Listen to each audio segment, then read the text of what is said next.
Good morning. Today there is something that I want to show you. And even though there is snow behind me, yeah, I went ahead and I brought it up from the basement because I want to get this put together.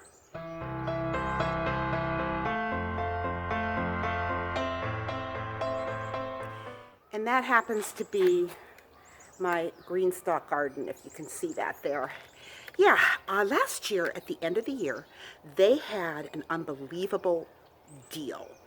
And so I went ahead and I bought one because I thought this would be perfect for all of my herbs and things like that. So anyways, yeah, I'm going to get it all out of the box and hopefully all the parts are there, and we'll see if my husband can't help put this together.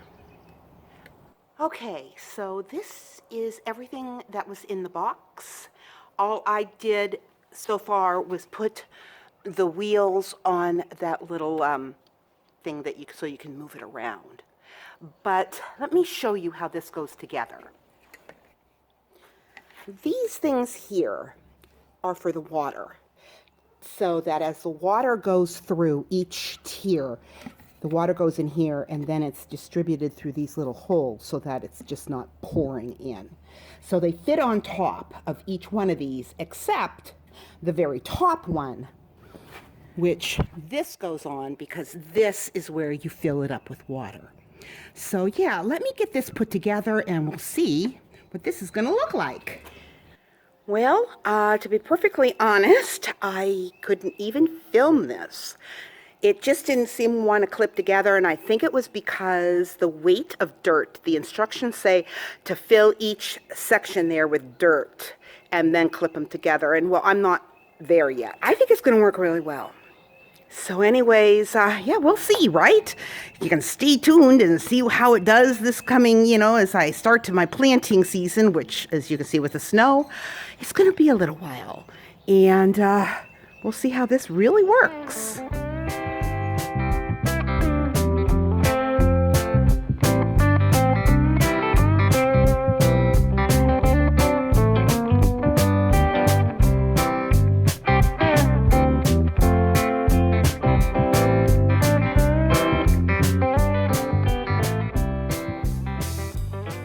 Devotion is titled The Sounds of Easter. And this particular devotion I found online, and it was just one of mine that I was doing today for myself. And so it just touched me in such a way that I wanted to share it with you. Now, the only information I have of who wrote this devotion is the name at the end that says Christy. So anyways, it just blessed my heart, and I believe it's going to bless yours too. So we're going to start in Luke chapter 23, and we're going to read verses 33 and 34.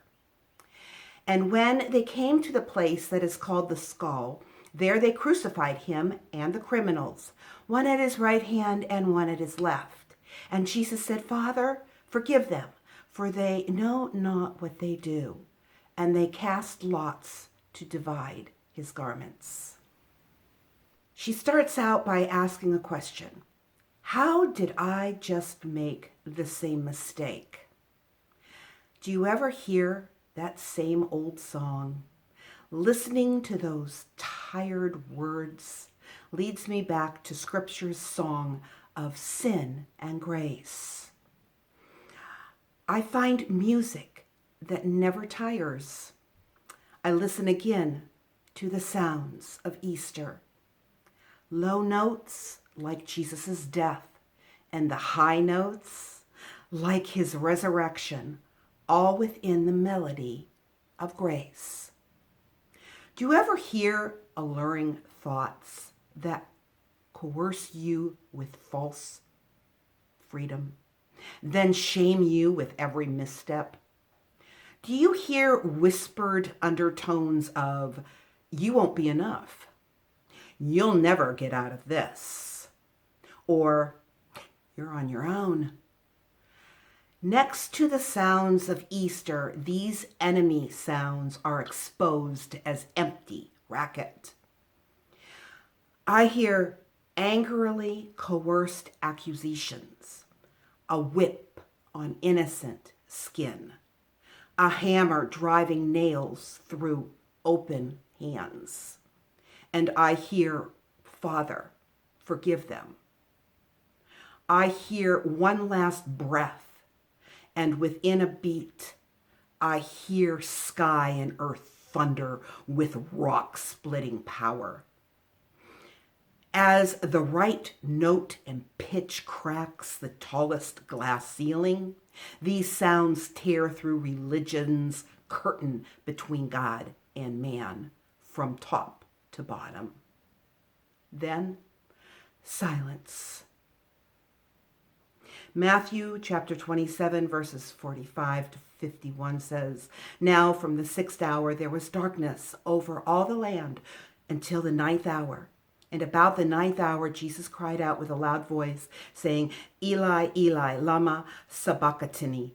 That is, my God, why have you forsaken me? And some of the bystanders hearing it said, this man is calling Elijah. And one of them at once ran and took a sponge and filled it with sour wine and put it on a reed and gave it to him to drink. But the others said, wait, let's see whether Elijah will come to save him. And so Jesus cried out again with a loud voice, and he yielded up his spirit. And behold, the curtain of the temple was torn in two from top to bottom, and the earth shook, and the rocks split. For 3 days, silence, darkness. Did death win? But dawn brings the slow, crumbling sound of rolling limestone crushing the earth covered in the morning dew. The tomb is open. The birds sing again. A woman's feet pit-pat, then stop in their tracks. Her hands drop everything with a childish gasp. Then she hears an Easter sound. Why do you seek the living among the dead? The tomb is empty. Death did not win. The sound of grace is tuned for every ear, and a voice speaks new life. He is risen. Another sound of Easter came some 50 days after Jesus rose. The promised Holy Spirit came like a blowing violent wind to fill Jesus' followers with power. Now, when you speak on behalf of Jesus, you unleash some of that mighty power. When you respond to life with, thank you, God, he hears beautiful music. An honest help me, God, invites the Holy Spirit's powerful presence. Your defiant, not this time, silences the sting and ring of sin. A humbling defeat confessed settles the noise of shame and strikes a chord of healing.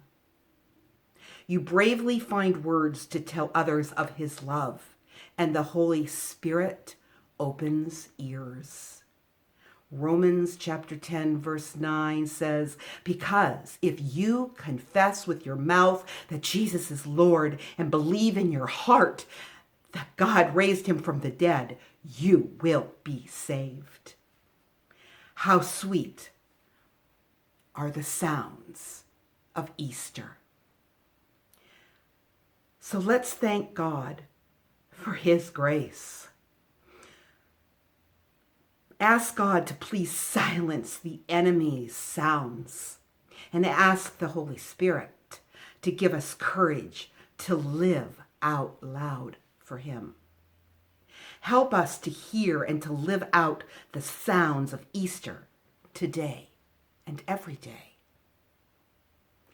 I pray this has blessed your heart, this devotion. I knew I needed to share it with you. It was just so powerful. and it blessed me, and I'm so thankful for his grace, for those many, many times that I hear those words that says, you're not good enough. Who are you? What do you think you're doing? Because it's not me, it's grace. In grace alone, I stand on faith. God bless, and I will talk to you in the next video.